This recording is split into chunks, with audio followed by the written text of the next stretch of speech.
I don't know about you, but I'd like to go ahead and keep the Jekyll and maybe ditch the Hyde. Let's get that out of here, Tar Heels. This is Tyler Hansbrough, and you're listening to Locked on Tar Heels. You are Locked on Tar Heels, your daily podcast on the UNC Tar Heels. Part of the Locked on Podcast Network, your team every day.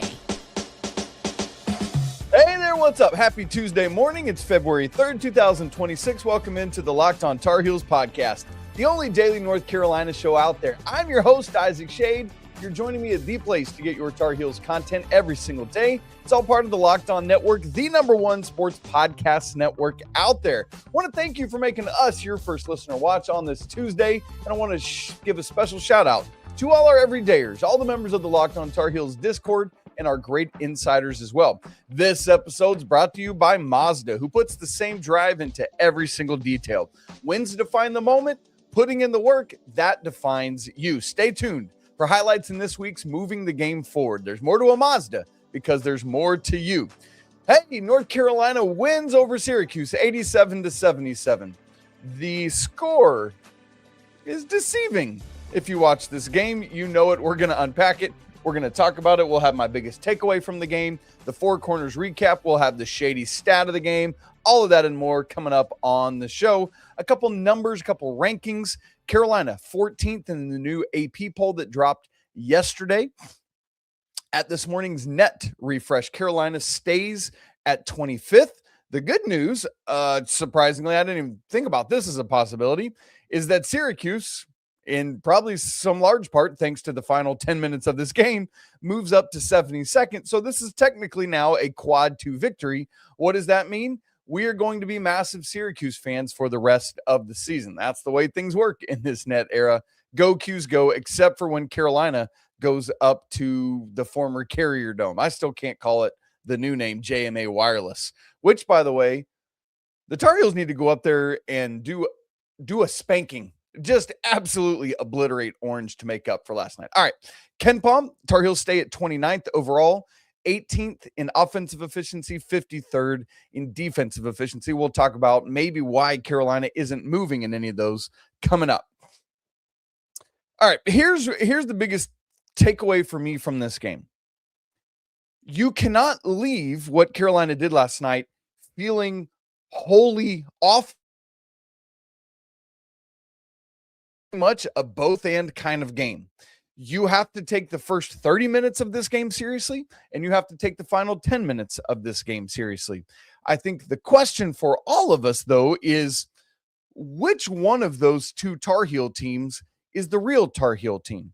The one that you saw for 3/4 of the game, the one that you saw for 1/4 of the game, or is it somewhere in between?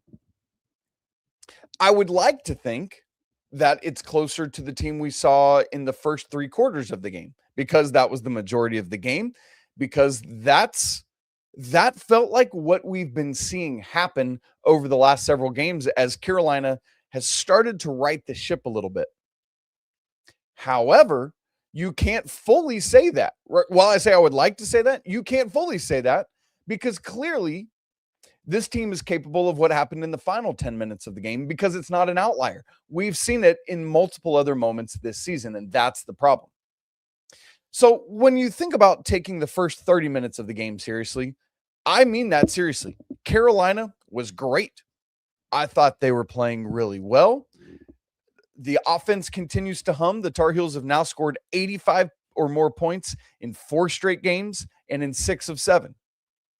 The defense was connected. We'll talk about that later. Yes, there were some miscues, like the Jaron Stevenson, Caleb Wilson out front, where it left a wide open shooter. Thankfully, Jaron followed it up with his own 3. But there were things like that we have to contend with and deal with. Ultimately, I'm going to say the real team is the one that won the game. Think about this. Carolina had worked to get the double-digit lead, had pushed it out a little bit more, and then Syracuse cut it down to 5 with, I think it was about 3 minutes left in the first half when that happened. From that moment until 9:56 of the second half, Carolina went on a 38-11 run over a stretch of 12 minutes and 46 seconds. They ended the first half on a 12-3 run, and then they started the second half on a 26-8 run when they built that 32-point lead. That's very real, and that happened 38-11. But, oh, man, the problem is that then from that moment when they got the 32-point lead with 9:56 left, you got to take that seriously as well. I can't imagine people who took Carolina against the spread in this game. Like, the spread I saw was 11.5 points. I didn't watch Scott Van Pelt's Bad Beats on Monday night, but you got to bet, forgive me for that, you got to bet that Carolina was on there. Why? The last Carolina line that I saw was Carolina favored by 11.5. As a reminder, if you look at the play-by-play of this game, or you go back and watch it, with 7 minutes to go, yes, 7 minutes left in this basketball game, Carolina was up 31 points, 76-45. And I got to imagine a lot of people turned the game off. A lot of people started to trickle out of the Smith Center and be like, oh, we good, honey. Let's go home. Let's beat the traffic, right? Like, certainly that happened. But from that moment, I talked about over 12 minutes, Carolina went 12:46. Carolina went on a 38-11 run. That's super impressive, but it is dwarfed because, as a reminder, for that final 7 minutes, Syracuse went on a 32-11 run of their own. Y'all, that's 32 points in 7 minutes. That is an issue. That's a problem. Now, I woke up this morning, I was like, all right, I can understand why it happened, right? Like, when you get such a big lead, and only then does Carolina start to like, dude, right? Like, that creeps into your head. And I'm not excusing it or allowing it or saying it's okay. I'm saying I can understand why it happened.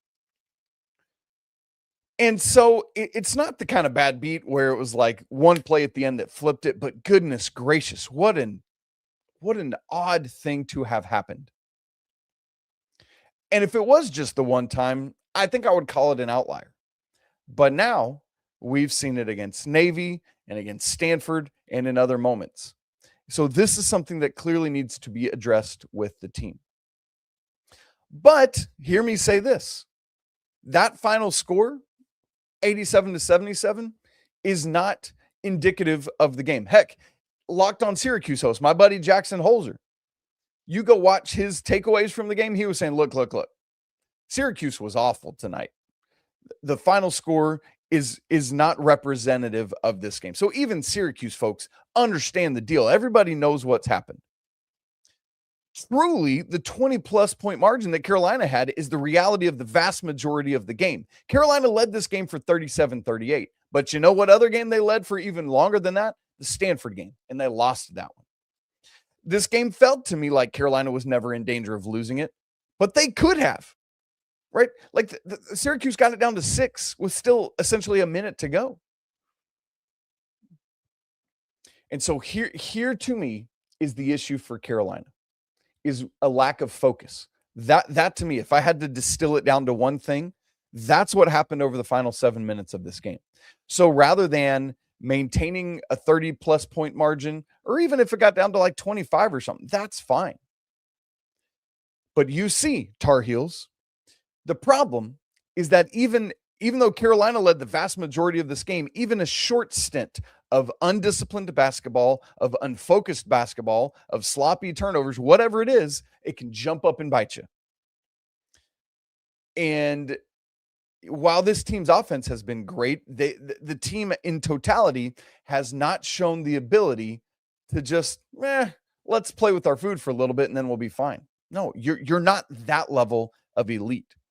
So if you're the Heels, to go back to my Jekyll and Hyde reference, which I get that's a little tired, but my goodness, if this isn't that, what is it, right?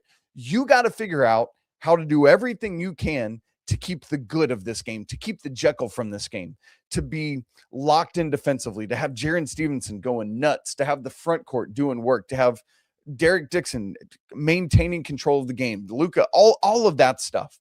And then you got to completely disregard, completely get rid of the Hyde. But you can't just that is something that's like an issue within you that you got to root out. And I think a lot of Tar Heels might compare what happened last night to like the 2016 national championship. The first 30 minutes were great. The Marcus Page clutch 3 to tie the game was great. But you don't get that without what happened at the end. So again, right now, we got to live with both these realities until North Carolina proves that it has eradicated the Hyde version of this thing. One good thing that I like to see from this is a reminder is playing on Big Monday gets you into the rhythms of NCAA tournament play. So Carolina plays Saturday and Monday. It'd be like playing Thursday, Saturday, or Friday, Sunday. They took care of both ends of it, and that's great. So that's a nice learning lesson from this. And then the other thing I want to mention before we move on to the Four Corners recap, you might wonder, like, hey, why Carolina is 18-4? They've looked really good. Why are they still like 29th at KenPom? Why are they still 20th? Their record suggests that they should be higher than that. It sure does. But guess what? Those things like KenPom, Torvik, the net, it measures your efficiency. Had Carolina finished this game the way the first 3 quarters of it went, I guarantee you they would not be 29th at KenPom today. I guarantee you they would not be 25th in the net today. But they didn't. And those 7 minutes of game time or 10 minutes of game time, however much that you want to say, cost them an opportunity to rise in the rankings. And that's a bummer. All right, we got to get to our Four Corners recap of this game. Luka Bogavac's development is one of the keys to a successful rest of the season and March. We'll look at that in the rest of the Four Corners recap coming up here in just a second. Right after I tell you about Mazda. You guys, this is Mazda's moving the game forward moment. For those who show there's more to the score than what's on screen, which is really funny when we think about this game where there's definitely more to the score than the 87-77. I want to be thankful for the version of Carolina that moved the game forward by having that crazy run from the end of the first half through the first 10 minutes of the second half. That truly moves the game forward for Carolina as they're trying to figure out what is our ceiling, how great we can be. Despite the final quarter of this game, you saw glimpses on both offense and defense of what Carolina is capable of. And so specifically right now, it's the defense, which allowed Syracuse just 8 points in the first 10 minutes of the second half in the third quarter of this game. If they can start adding that defense back into the offense, we might be cooking with something. It's these moments that remind us what it really takes to raise the bar. It's that extra work off the court, dialing in every detail, giving it that extra fire, that grit, and that I don't quit mentality. Mazda puts that same passion into every model. Highlights make the reel. What it took to get there, though, is what makes it count. There's more to a Mazda because there's more to you.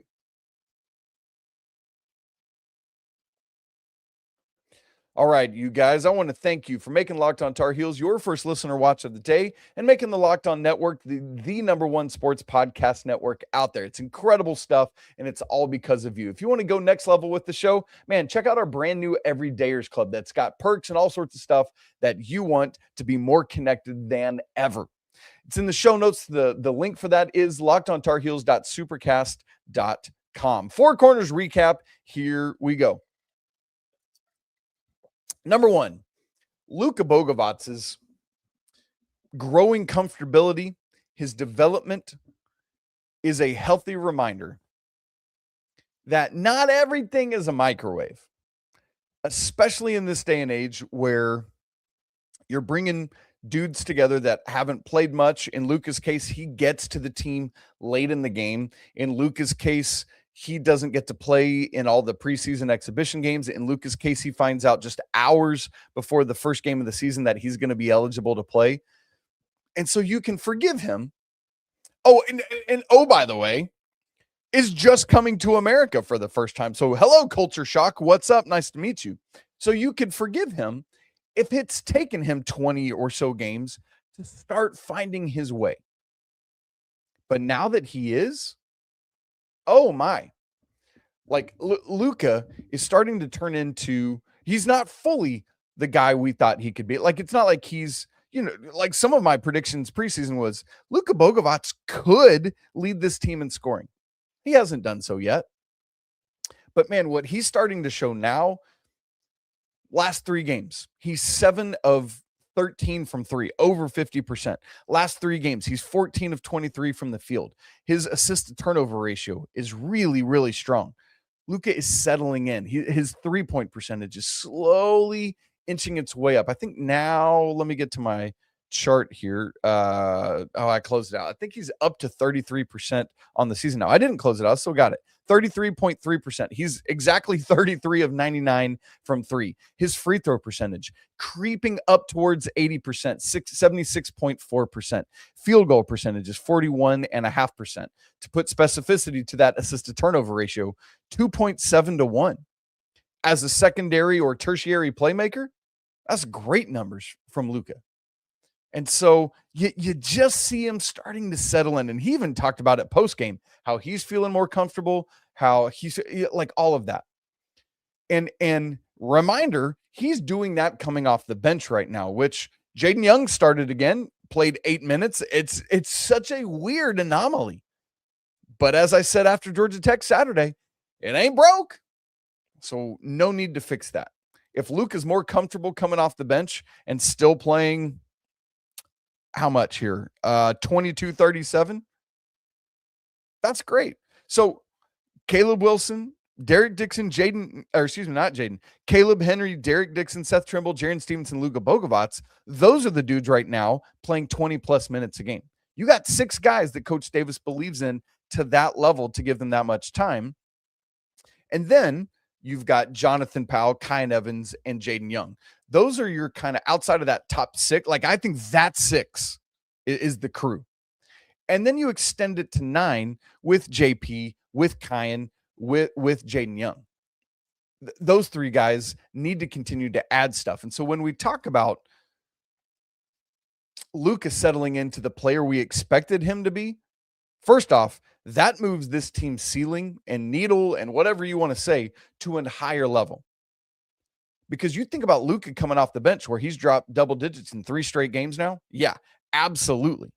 And it's not just him. The bench in totality, 29 of Carolina's 87 points last night. They've scored 20 plus points now in 5 straight games and 7 of the last 8. And they've scored 25 or more in 4 straight games. That ties the longest stretch of 25 or more points games in a row for the Hubert Davis era. They did that last year. I mean, that really, really impressive what the bench is doing to help this team continue to win. Number 2 in our 4 corners recap of this game. Something I've talked about a good bit this season is I think Carolina's taking too many threes. This is a good shooting team, and boy, you're seeing them get better, and I'll explain why I think that is in just a second. But I've wanted Carolina to be more, I think sometimes I've said 20 to 25. I'd even take 15 to 25 range of how many threes they should take. Why? Because it's not that they're a bad shooting team. It's just that they're have the potential to be so dominant in the paint, whether it's Wilson or Vasar scoring, whether it's Trimble getting to the rim. Heck, we talked about Luka getting to the rim. Like, all of that is potential and capable for this team. Last night, chef's kiss. They got the balance I'm looking for. 8 of 18 from 3. That's 44.4% for the game. It was great shot selection.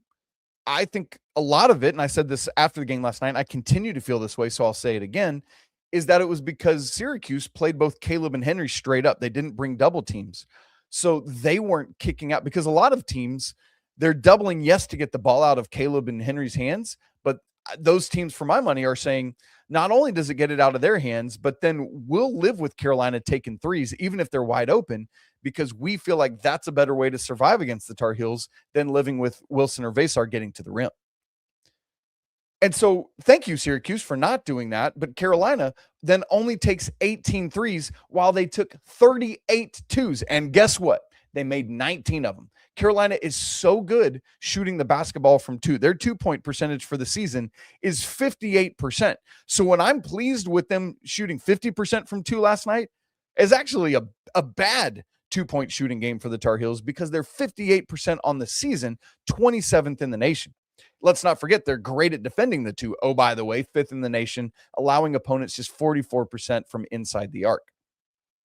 So that balance, 18 3-point attempts, 38 2-point attempts. Yes, more of that. I believe that that's where Carolina can be most efficient. We'll see how that is. Number 3 on our Four Corners recap is Carolina's defense. Yes, Syracuse got hot late, and a lot of that is Carolina's lack of ability to guard down the stretch. But in the parts of the game that mattered, excuse me, I'm getting a drink here. In the parts of the game that mattered, Carolina is looking much more connected. The guards are recovering on drop coverage to get back in front of their man. Henry and Caleb are I guess they're still switching with, so it's really Henry in that drop coverage where the guards are recovering to get to their man. I feel like Derek Dixon with his 6'5" frame is disruptive. He does a better job than Kyan Evans of keeping his man in front of him, moving laterally, doing those things. Seth Trimble had a really difficult assignment last night against Donnie Freeman, who's got 6 inches on him. And man, he just toughed up. And yeah, Freeman had a great first half, but didn't do much in the second half until that closing stretch. And even then, he only had 5 points. Yes, there were some miscues, like I talked about earlier. The lack of communication from Jaren and Caleb out top on that 3. But unlike some other games this season, those were the exception rather than the rule. And so, Syracuse for the game ends up shooting 33% from 3, ends up shooting 44.6% from the field. But I mean, gosh, take away those final 7 minutes when Carolina was locked in, those numbers are way lower than that, right? Like it just. So defense, moving in the right direction, still not perfect, but we know how good the offense has been. And if the defense can catch back up to that, Carolina is going to be in good shape. Finally, number 4 in our Four Corners recap. Let me get one more drink here. I bet I didn't even catch that this was happening. But as I was doing all my post-game wrap-up, I keep all my data sheets and stats. One of those I have is a spreadsheet specifically totaling Caleb Wilson and Henry Vesar's double-doubles, when they both get them, when they don't, 20 and 10-point games, etc. You're aware Caleb hasn't had a double-double in a while now. And it's obviously the rebounds. His scoring stays up. But Caleb has had double-digit rebounds in just 1, 2, 3, 4, 5, 6, 7, 8. One time in the last 8 games now, and he's not done it in 6 straight. So he's been stuck on 11 double-doubles. Meanwhile, Henry just keeps racking them up to the point that here's what I want to say. Henry Vesar now has more double-doubles than Caleb Wilson, 12 to 11. And I'm not even saying that's a bad thing. I think it's a great thing that Caleb is continuing to be productive. If he doesn't have to get as many rebounds, that's okay, because Henry's gobbling some up. You've got other guys, right? There's been games where Jonathan Powell led the team in rebounds. You had 5 from Seth Trimble. You had 4 from Jaren Stevenson. Other guys are contributing, so it's okay. I just thought it was an interesting statistical anomaly that now Henry has more double-doubles than Caleb. And, oh, by the way, Henry literally had 0 double-doubles in his career coming into this season. None at Arizona. But man, if these guys just filling out the stat sheet for Henry, another efficient night, 7 of 11 from the field, 17 points, his 11 rebounds. He had 4 assists, just 1 turnover, a block, and 2 steals. I mean, that level of filling out the box score, that level of production is great. Obviously, Caleb was great. He was plus 20 in this game to lead Carolina, while some other guys were at 0 or negative. And so, man, I don't know where Carolina would be without this front court. It's really, really, really impressive, and we'll take it. All right, we got to get to the Shady stat of the game, plus massive win for Carolina women's basketball last night. We'll get to all of that. I'll take a look if there's some comments we want to respond to as well, coming up in just a second. Right after I tell you about Indeed. Y'all, hiring is not just about finding someone who's willing to take your job. It's about finding the right person with the right background who can actually help your business move forward. And if you want candidates who match what you're looking for, Indeed Sponsored Jobs is the move. Because instead of hoping the right person stumbles across your lap, Indeed helps you match with quality candidates by boosting your job listing to the people who fit your criteria, like skills and certifications and location. If I was hiring, I wouldn't just want someone who can step in and help. I'd want someone with real experience who can jump right in and kill it, man. That's what I like about Indeed. You can get specific and target exactly what it is that you're looking for. And with Indeed's sponsored jobs, your post gets seen by candidates who are actually a fit. So if you're hiring, spend less time searching and more time interviewing candidates who check all your boxes with Indeed sponsored jobs. Listeners of Locked On Tar Heels are going to get a $75 sponsored job credit to help get your job the premium status it deserves at Indeed.com/podcast. Again, that's Indeed.com/podcast. Terms and conditions apply. Are you hiring? Do it the right way with Indeed.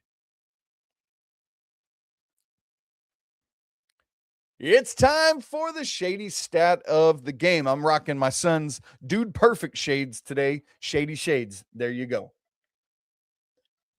All right, our Shady stat of the game.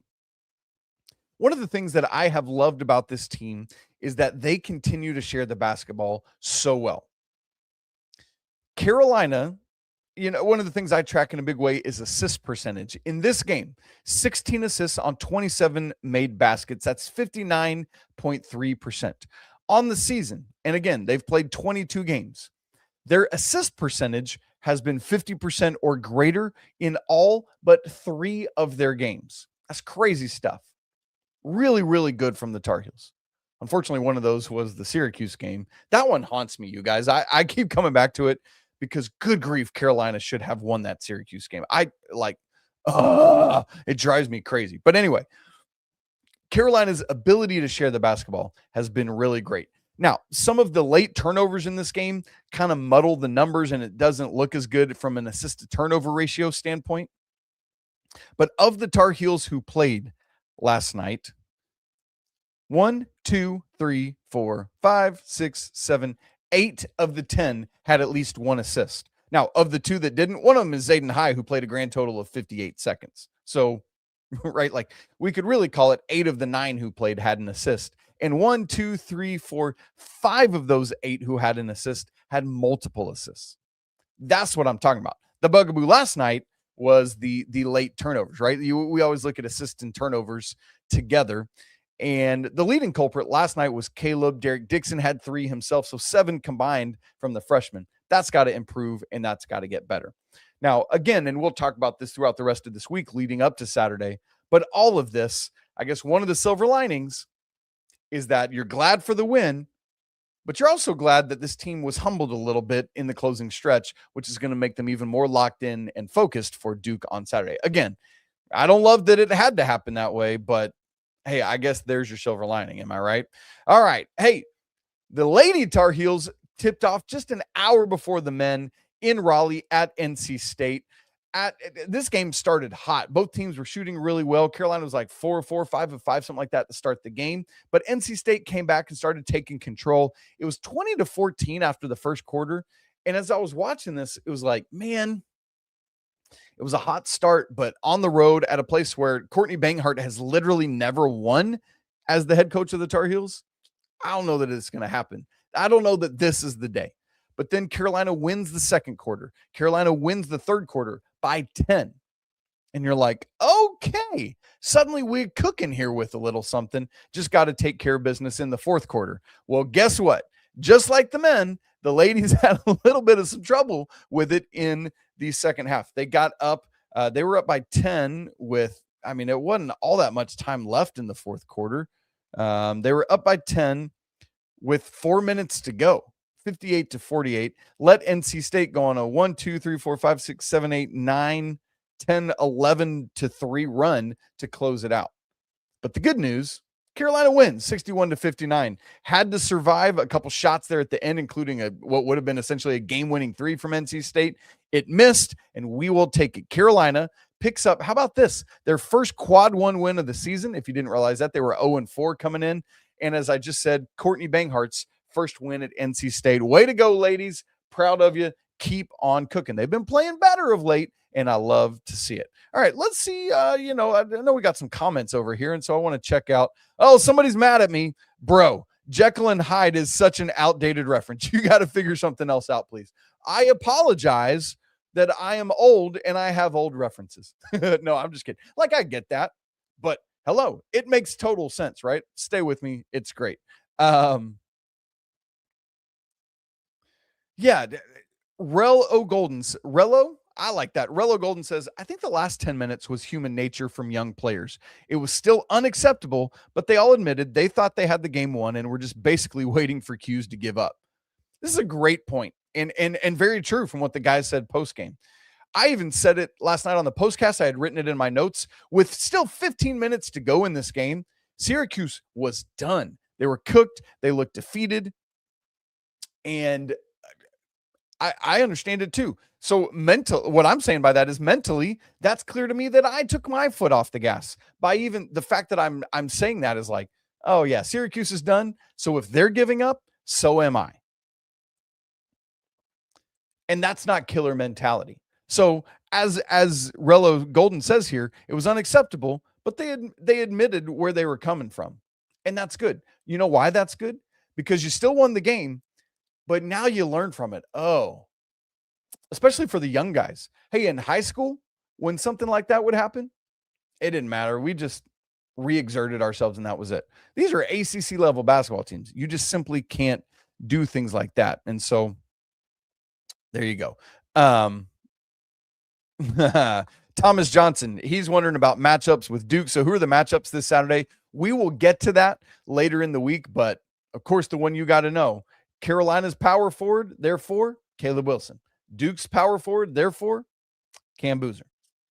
Those dudes, former AAU teammates, are going to be squaring off and going at it. That matchup, plus the Patrick Ngongba versus Henry Vasar matchup at the 5 is going to be really interesting because Henry's going to be drawing Patrick out.